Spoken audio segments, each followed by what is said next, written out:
You're listening to The Kelly Slusher Show with your host, Kelly Slusher. Hello? Hello? Is anyone there? Is anyone home? Hello? Hi. Hello. Thanks for joining me again for my podcast, episode 91. 91. Oh my gosh, this past week was like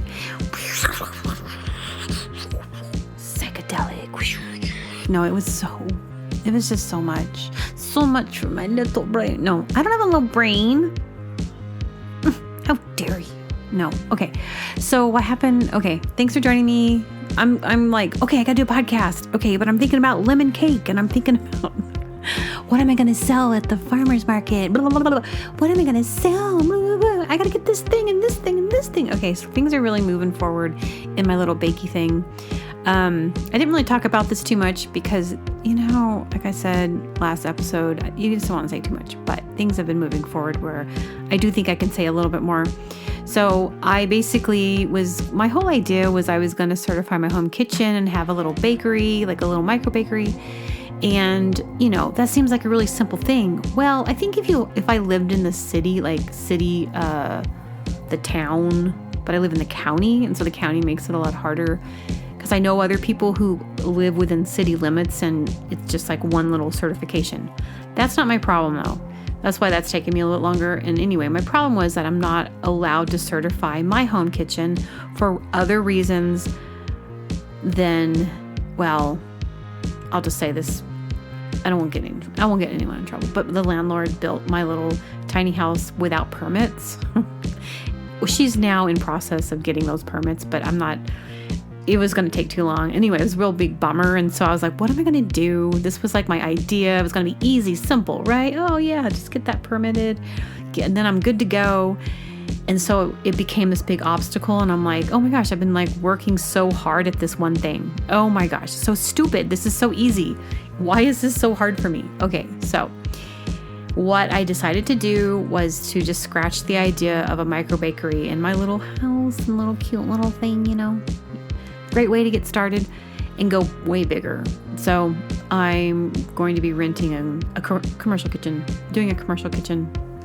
I haven't quite signed the paperwork yet, but I've talked to the manager who runs this one particular one, and she's excited about me and I'm excited about that.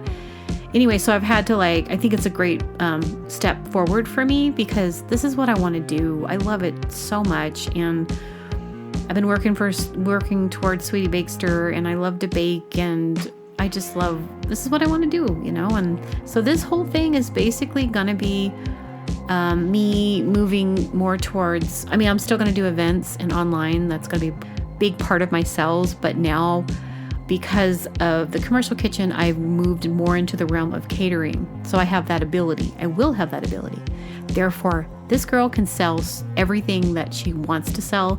When it was just going to be at this cute little home bakery, like out of my kitchen, like cute little micro bakery, you want some cookies? I could only do certain things. I could only do cookies. I can only do anything that wouldn't go bad.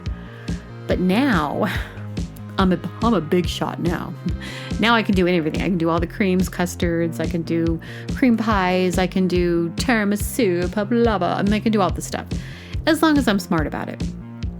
So I had to do a certification process that was an adventure. That was one of the things you have to do to get into the commercial kitchen is you have to have a food manager's certification, like state certified. So the course was online, but the manager told me it's smarter to go and take the test instead of doing it online because on online, she says it's kind of sketchy and she tells all the women this, for a woman, it's not a good idea. She doesn't think to have the proctors, because you have to do it they have to watch you like a live webcam, and you have to give them your, they have access to your ID, so they'll know who you are, they know where you live. And she's like, it's just like out of the country. She goes, she thinks it's not safe for women to really do that. So I was like, okay, so that means I have to go. So I saw where there was a location and it wasn't close to where I was at. And I was like, okay. So anyway, rented a car because I didn't want to drive my special. I have a little special, my truck's a little special right now. So I'm not going to be driving my truck out of town right now. So I had to rent a car, and I've never rented a car before. And so I never had to, never came up. And in my life, for whatever reason, it's never come up. And so that was a little bit, I was like, okay, renting a car, and then had to study for the exam. Probably like two or 3 days. I really dove into it because it was a lot of information. And I knew that because I was going to rent a car, I definitely needed to pass, because this would have been way too silly if I knew I would pass, but you never know. I mean, some of the questions, you have to take a test online to just even get approved to go take the test, and I passed that. But some of the questions, it was like they were generated by AI, because some of them just didn't make any sense, and I'm like, great. Anyway, so it was like an hour and a half away, so I go to the test, I go take the test, and I had to go and sit in this little waiting room, and there was a bunch of other people waiting. I guess they schedule all the tests at once, but everyone's in there for different reasons, like different tests. It's just a center that does all the testing. And so probably there was no one there doing what I was doing. There was some nurses in there, and then there were some other people. And so we were sitting there waiting to take the test, and it was just like fluorescent lighting. It was like that, like very much out of my element. And everyone was like nervous. Like everyone even admitted, like, oh my gosh, we all have like test anxiety. I'm like, I know we are all having test anxiety. And so, but this is the thing. So the guy who was in charge of all that, his computer wasn't working. And so it delayed it for like half an hour. And I'm like, are you kidding me? And so we're just like, it's kind of excruciating, you just want to get it done. And took me like all morning to just make this happen. I'm just sitting in this like, oh my gosh, it's like my nerves, like my hands are all sweaty. And so finally we were able to go in and take our test, but it's like serious. They like watch with cameras, they walk around, it's like, it's not, you cannot, of course I wouldn't cheat, but like they have to watch you. You can't even bring your bags in there. Like they give you a locker. Anyway, so the test starts happening. It's really quiet. There's a bunch of people, they got their little cubicles. This girl, like kind of near me, starts cracking her knuckles, like crack, crack. And that sound of people cracking their knuckles, like repeatedly, they have to get all 10 fingers. Those people, all 10 fingers, crack, crack, crack. And then they have to, the other parts of their body, they crack, whatever it is. You only really notice that if you're in school, or like, maybe it's someone but I don't know anybody that does that. So I was like, oh my gosh, she's got to stop doing this. So I kind of like turned around and gave her some like vibes, like this has got to stop. And she actually stopped. I'm like, just don't. Be aware. It's like when people smoke around you and you're like, really? I have to breathe your smoke. It's like that, like the knuckle cracking thing. Oh my gosh. It's like fingernails on the chalkboard for me. Like it's a sound I can't handle it. Like repeatedly, like with crack, crack, crack. You guys know what I'm talking about. And maybe some of you listeners do that. And I don't mean to make fun of you, but it's one of those things. So that did stop. Okay, so then I took the test. I was taking the test, and there were like, sometimes there'd be 2 right answers in the test. And that made me a little nervous, because I kind of thought maybe the program it was an accident. And then one time, one of the questions literally didn't make any sense. No, the question made sense. None of the answers were right. None of them made sense. There was only one question that I didn't know, and I didn't retain the information because it was about dishwashing. And it was like towards the end of the night before, and I was so tired, and I was like, my brain can't take any more information because I crammed it. I didn't realize how long it was going to be to just go one, because I was trying to do it. I pre-read like the handbook, and then was reading all that. And then like the day before, I'm just going to cram in like the whole course and thinking I could do it. It was like 6, 7, 8 hours. So my brain, by the time it was done, that was the only thing I didn't retain was like some temperature of what a dishwasher needs to be. I can, so that was the only one I actually missed. And then because of those weird questions, I missed like maybe 3 or 4 questions, whereas I was aiming for 100%. You don't, Anyway, so I passed like a really top level, probably got an A. I got an A, But so it was funny because when I was sitting in there and it only took an hour for the exam, and all the other people probably had their tests for probably like a couple hours, and it let you like submit it, and it let you instantly know if you won or didn't win. Like that's how I feel like I win. It let you know if you like passed or didn't pass, and I passed, and I was like, yes. And I said that a little too loud. Some people around me were like, they kind of look at me like that was probably like annoying to them, like people cracking their knuckles. Like, oh crap. I couldn't help it. I was like, literally while I was in the test, I was like, I feel like I'm going to fail this. I feel like their questions are this is wrong. So anyway, so I passed. I was like, yay. Okay. Whew. And then, did some other things when I was in that area, because I don't really get to go down there as much. And then I came back. And then the next day I had to return the car. Okay. So then I was like, oh, I'm going to return wait a minute. I never ran a car before. So I'm like, do I have to wash the car? So I was like, I don't have very much time. I'm like looking, I'm like taking a rag, just like wiping. I'm like, because I wrote it on the freeway, it gets like stuff, like it was clean-ish. It wasn't totally clean when I got it, but it wasn't dirty. I was like, I think I need to wash it. Oh no, I don't have very much time. So then I don't personally like to go to those, like there's this new car wash in the area called Quick Quack. I think it's Quick Quack. And they're like all over they're everywhere else in this country or whatever, Quick Quack. Everyone has those. I've been through those, but since living up here, I was like, I don't want to go through that. I'd rather just hand wash my car because I like to wash things. And so I was like, no, I'm just going to go through this. And I was like, oh, I don't want to go there. For some reason, it just makes me nervous. I don't know. It's just it's like really long and I don't know. I just feel like, what if something goes wrong? Okay.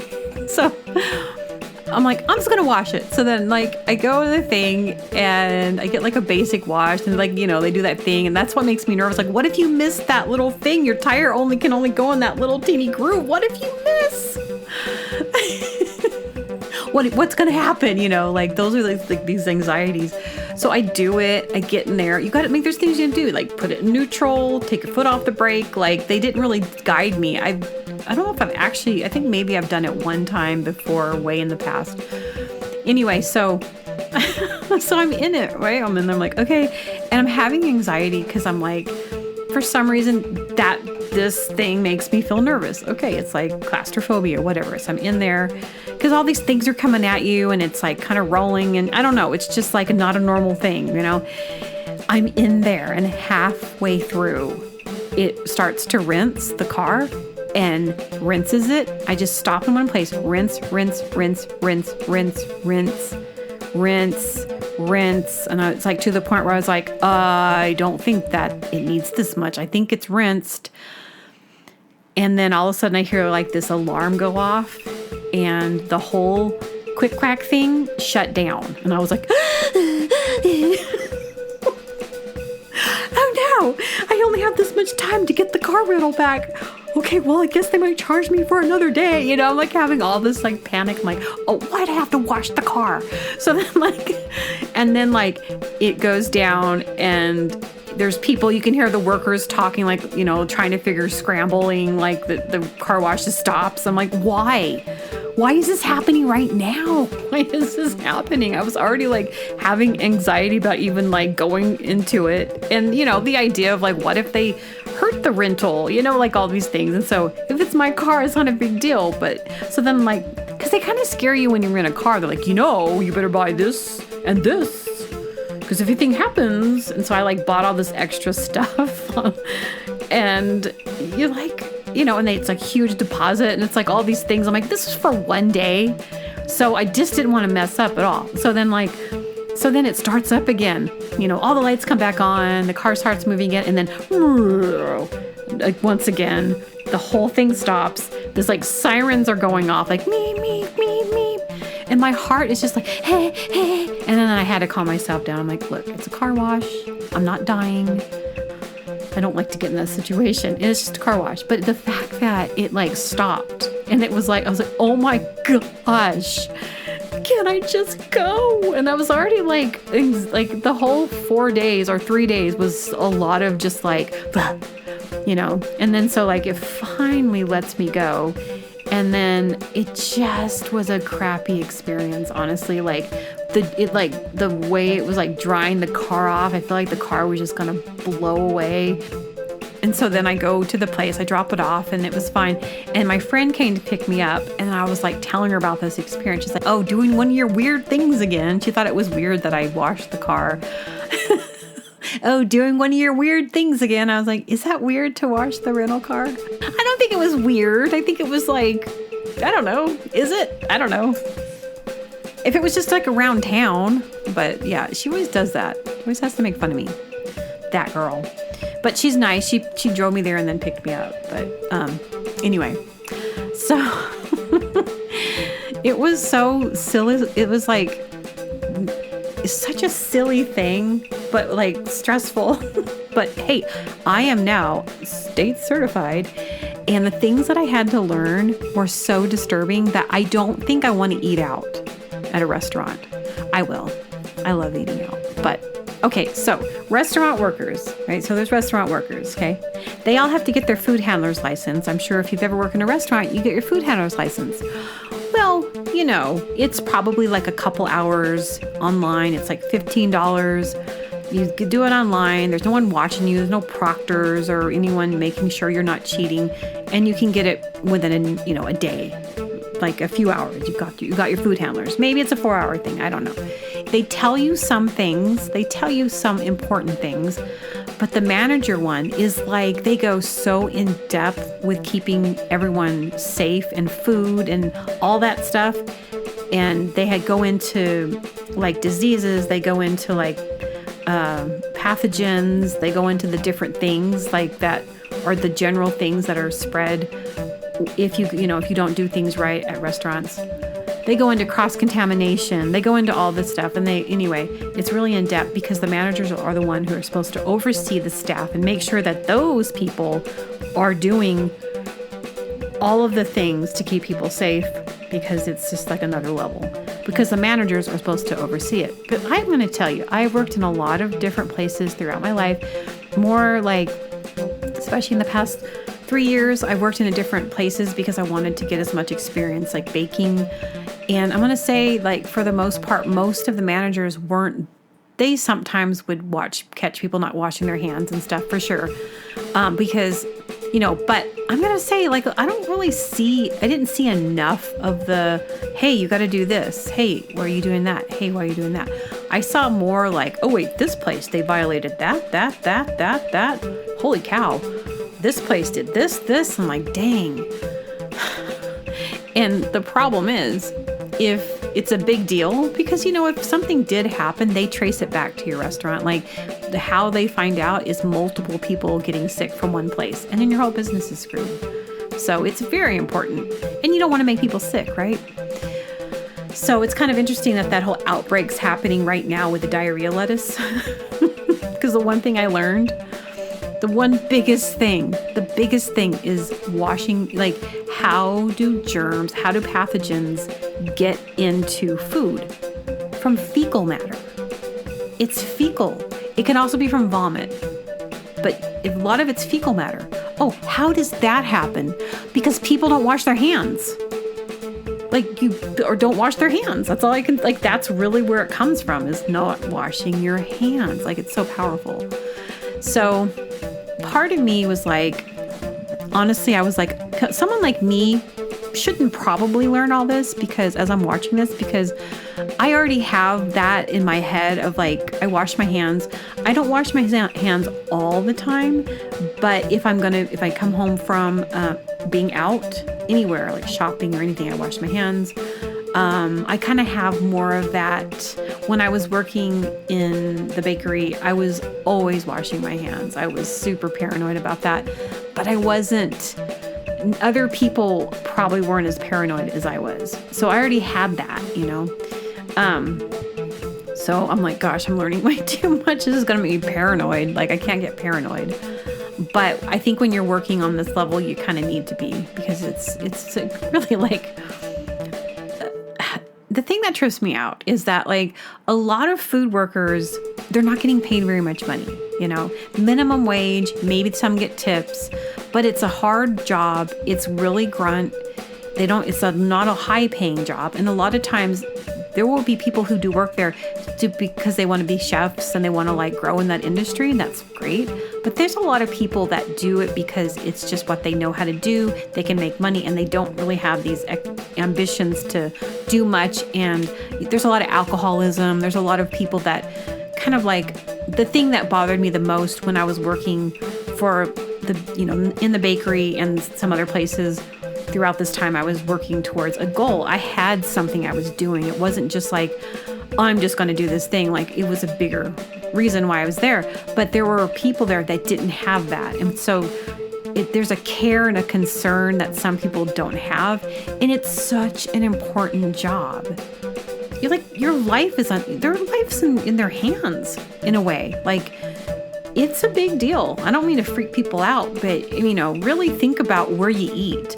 In Arizona, where my mom lives, and in, I think, New York too, they have these ratings on the outside of the restaurants. So you can see if it's a B rating, they got a bad ding. I think it goes to C maybe, but you only want to pick the A restaurants that pass their health inspections.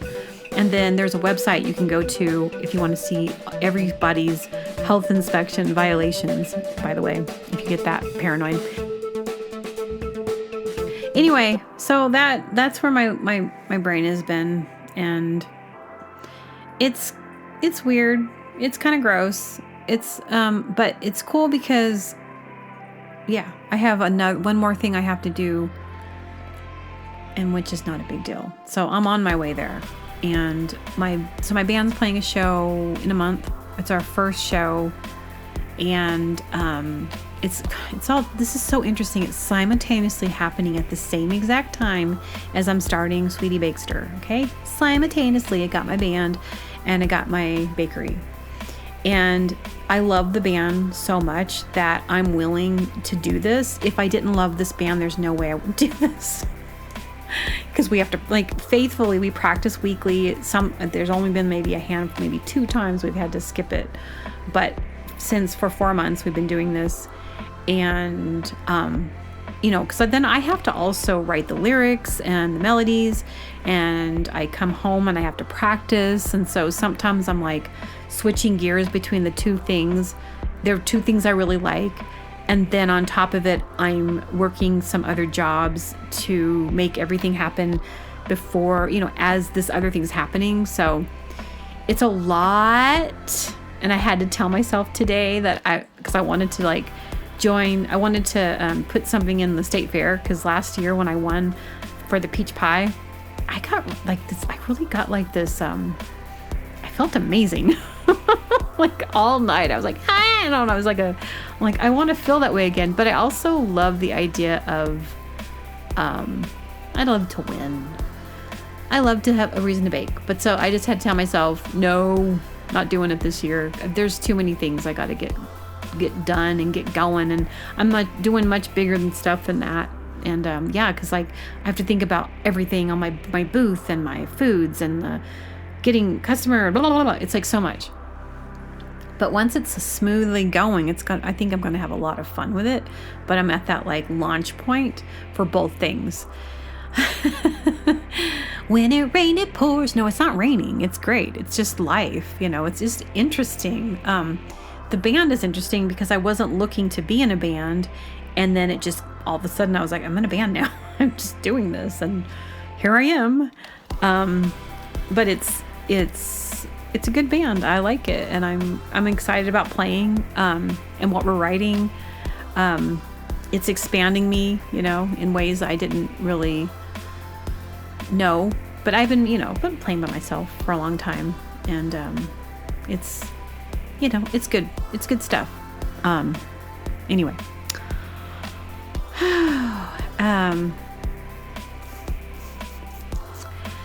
I've been wearing leopard print lately, and it started out as a joke. Okay, so my mom, you gotta be careful what you joke about. This has happened. You gotta be careful what you think is funny. So my mom, I never disliked it on other people. I never thought much of it. Let's put it that way. Didn't realize like whatever.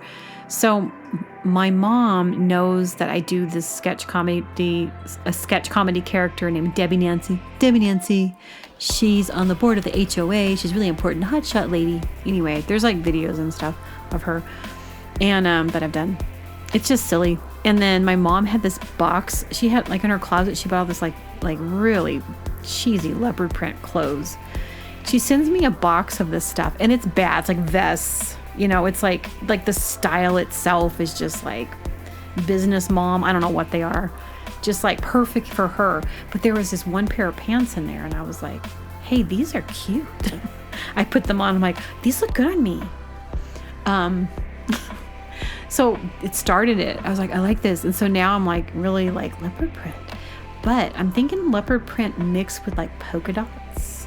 Mixing it up in my little style that I like to do. Not quite like, you know, but I was thinking about like, what is it about leopard print? Because I'm not the only, like, a lot of people I know were just like, ooh, leopard, like ladies are like, ooh, leopard print. Like, what is it? And you know what it is? It makes you feel really sexy. It has like this sexiness about it. Like, I don't know why. What is that? What's the leopard print thing? Why is it like, ooh? And so then I found this like really, I mean, there's this one dress that I found online. I'm like, ooh, leopard print. And I'm like, well, that's another level for me. But I think it looked really good. Like, just going with it. Just going with the flow. That's what I want to do. But it's kind of funny. Like, wow, I never thought I'd be into leopard print. Last week I was working, and there was this like thing that, okay, so it's in this downtown, and it's an older town, you know, so it kind of sometimes has this there can be a seediness to this place. So I'm in there, and this woman walks in, and she just kind of has I'm not sure what's going on, and my brain's trying to register like, what is this? What is happening? And it was something not good, and I was doing something. I'm pretty sure she shoplifted, but I just ignored it because I'm like, I know that the owner is the same way as me. Like her thing is, well, if they need it. I'm kind of like, I don't get paid enough to even confront people, and it's just little crystals and rocks. I mean, it'd be a shame if they stole something really expensive, but nothing really expensive is really sitting out there. It's behind the glass. So I'm pretty sure of that. And then like, so she walks out, she's like, you know, she leaves, and just, I could just tell something was going on. I don't know if it's like prostitution or like, I don't know what it was. Just a different energy I'm not used to being around. So I was, and maybe just like a dishonest person. I don't know. So anyway, so she starts walking back in, and there was this guy was following her, and he had this like bottle of booze, I don't know what it was, in his hand. It wasn't opened, but he was so drunk, and they're standing in there, and all I wanted was for these people to leave. I was like, I don't like this. It was like a seedy feeling. Like, I think he was like maybe picked up on maybe, I don't know, something about her. Like he was like maybe wanting something from her, you know, and he's like, I'll buy you whatever you want. And she like picks out these things, but I think she had already stolen from him. And then she's like, and so I think she was kind of going along with him or whatever it was. And then she ends up just like walking out, and then it's just him standing there. And I was like, he's like, hey. And I'm like trying to like, okay, like, please leave. And so then he walks up, he's like, I'm gonna buy these. And he's so drunk, he probably doesn't even remember what he probably tomorrow, like the next day, he probably found two, like he bought these little heartstones. I'm like, he's gonna find those in his pocket and not remember. So then I can't even believe that he was actually able to like pull the money out and pay. And so I hand him his change, and he like leaves $1 on the counter, like getting confused that this isn't a bar. I don't think he like He was just so drunk, and he left me a tip, and I was like, that is so dumb. And he like, you know, like just like leaves, and it's just like, I don't know, but it was this moment of like, no, I don't want you guys in my life, my presence, just get out of my presence. Not in a mean way, but it was just something was wrong. Something was wrong with what was going on right there. And so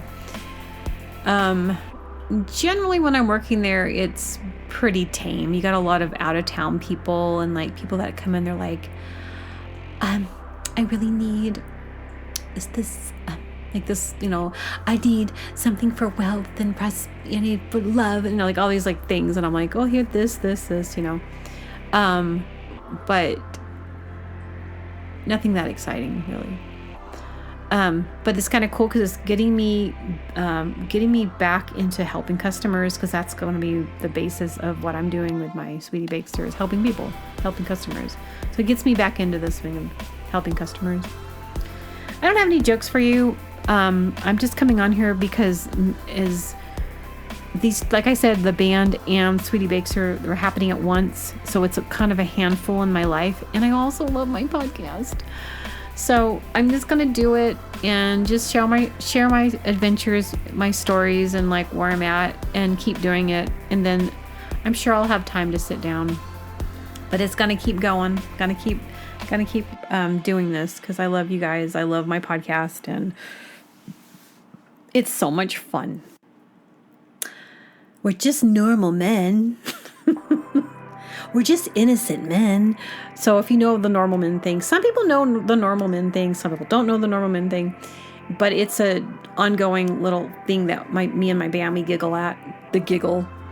And we were making a joke for like the show. They're like, what? I'm like, what if we had t-shirts that said normal men, and then there's 4 of us, and then someone says like innocent men, and Jake's like, the guitar player, he's like, that's not gonna work. It out of context, you're not gonna understand why I'm wearing innocent man shirt. But there's like an Instagram of the normal men that like, because I just recently found out about the normal men from them, and I've asked other people, they're like, know what I'm talking about. But then it went so hugely viral. It was huge.